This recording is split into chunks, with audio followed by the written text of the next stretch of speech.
Ongoing tensions between North and South Korea are ratcheting up this morning. After weeks of warlike rhetoric from the North, the South Korean president issued a tough new warning today. It comes as North Korean leaders are gathering for an annual parliamentary meeting. Dominic Velitis is following the latest on this conflict. He joins me live from London. So what is this new warning from the South Korean president, Dominic?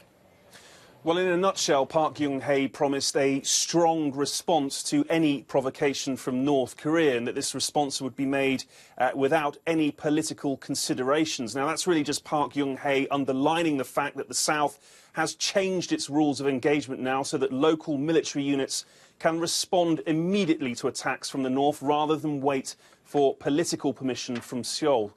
These were comments made by Park Geun-hye at a meeting today with her Minister of Defence and other senior military officials. They, of course, come off the back of a string of threats from Pyongyang over recent days, which Park Geun-hye is said to be taking very seriously. So the message to North Korea from the South today is, if you attack us in any way, we will hit back hard and fast. It's a very strong message and a very different one to which she peddled during her recent election campaign when she advocated cautious engagement with the North. So a much more hardline position from her, but then a lot has changed since she took up office in February, shortly after the North conducted its third nuclear test, which many analysts view as the starting point for all the rising tensions on the Korean peninsula.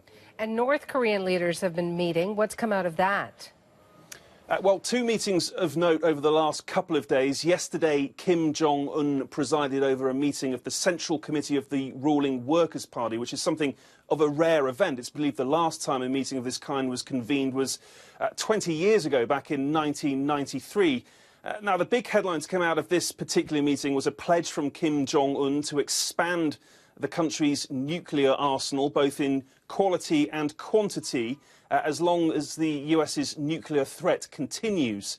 He also said the country's nuclear weapons, which he called the nation's life, were neither political nor economic bargaining chips. And it's possible that was a response to a theory analysts have been putting out there that North Korea's threats and aggression in the face of crippling sanctions are merely a ruse to get the US around the negotiating table again. On the face of it, it certainly translates as a warning to Washington. The other line to come out of yesterday's gathering is that North Korea remains determined to rebuild its economy despite those fresh sanctions that were imposed after last month's nuclear weapons test. So that's meeting number one. Today, meeting number two, the Supreme People's Assembly.